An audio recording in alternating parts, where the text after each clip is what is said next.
Qëllimi i këtij takimi është të diskutojmë, të shkëmbejmë mendime mbi një strategji si të mbrojmë këtë drejtësi që sapo ka lindur. Fatkeqësisht ne në këtë moment shohim që ato parti, ato forca politike që janë në mbrojtje të drejtësisë, në fakt janë në bashkëpunim me njëra tjetrën. Unë mendoj që do duhet një bashkim që shkon përtej partive politike dhe kjo është arsyeja pse kam propozuar që të ulim dhe ta diskutojmë. Unë mendoj duhet kohë, duhet angazhim, nuk mund të nxitohemi që ne papritur të dalë një protestë shumë e madhe përpara si në Serbi, sepse mendoj që dhe ata i kanë dhënë kohë vetes dhe kanë punuar me qytetarët, kanë ndërtuar struktura, kanë ndërtuar narrativ. Mendoj që këtu duhet gëzhetuar disa gjëra, gëzhetuar ajo platforma qytetare që formimi një grupi qytetar, presioni dhe interesi.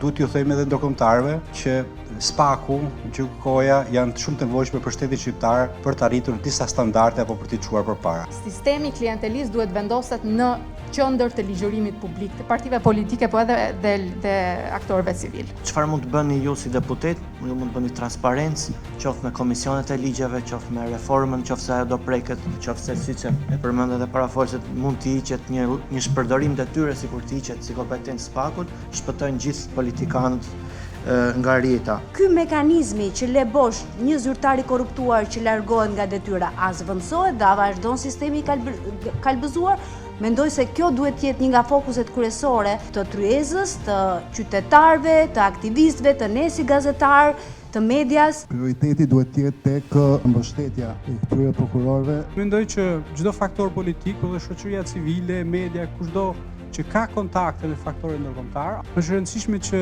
ata të mbahen alert. Ka një rrezik real duke çështja e sulmit ndaj drejtësisë dhe është imediat, është i shpejt. Gjyqtar, ish prokuror e tjerë me radhë, të cilët mund t'ju japin një platformë se si të shtrojmë zgjidhje, nuk mund të operojmë me mentalitet krize. Kemi nevojë të gjejmë edhe zgjidhje afatgjata. Askush nuk firmos më, po pse nuk firmos më? Sepse kanë frikë apo jo?